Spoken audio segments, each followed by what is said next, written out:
Bah, moi j'ai fait une école de cinéma, une école technique. C'était à l'époque rue de Vaugirard, on l'appelait l'école de la rue de Vaugirard. Je l'ai faite parce que je ne savais pas qu'elle existait. Mais j'habitais rue de Vaugirard. Et c'est comme ça que je suis passé devant une école de cinéma. Mais elle était tellement triste et je croyais qu'elle était fermée. Moi. Je croyais qu'elle était quelque chose qu'on allait démolir. Puis un jour je suis rentré, j'ai demandé comment elle fonctionne cette école. Il me dit oui, oui, elle forme des techniciens, des caméramans, des assistants. Alors qu'est-ce qu'il faut? Alors j'ai passé un examen d'entrée, je suis rentré, j'ai fait 2 ans d'études.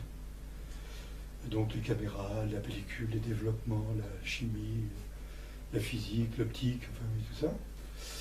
Et puis j'ai commencé quasiment à travailler dans le cinéma avant la fin de la scolarité, de 2 ans d'études après le bac. Et puis voilà, c'est comme ça que je suis devenu stagiaire, après assistant, enfin, voilà. Puis caméraman, directeur de la photographie. Et puis un jour, justement, j'ai rencontré Philippe Clair qui m'a proposé de travailler avec lui. C'est comme ça que finalement, c'est les rencontres qui...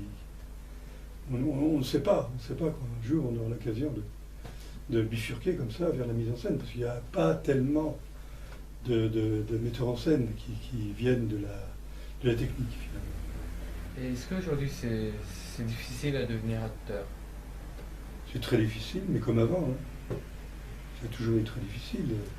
Il y a beaucoup de candidats, peu d'élus. Vous avez actuellement, je vais vous donner un chiffre, dans les cours de comédie, à Paris, environ 12 000 élèves.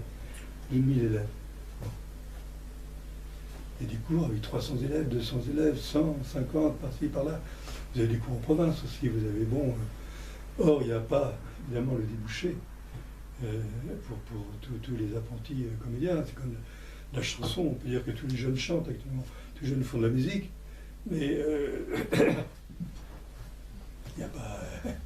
Il y en a un de temps en temps qui est... Le montage, moi je donne je donnais tous les rushs au monteur, et puis il me fait des propositions.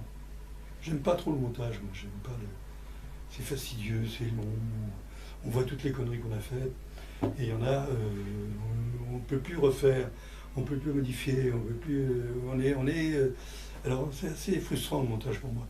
Parce que c'est vrai que j'aimerais refaire le plan autrement, mais ça c'est 2 mois plus tard, hein, et puis tout est parti ailleurs. Donc les monteurs, ils jonglent avec ça, ils amènent leur rythme, leur tempérament, ils s'amusent. Ce que je leur demandais, et ce qu'ils m'ont amené justement, c'est qu'ils sont vraiment amusés avec ce que je tournais. D'ailleurs, ils ont fait du montage à l'époque, ils coupaient dans les plans, ils faisaient des raccords qui n'étaient pas raccords, mais ils gardaient un rythme avec ça, vous voyez.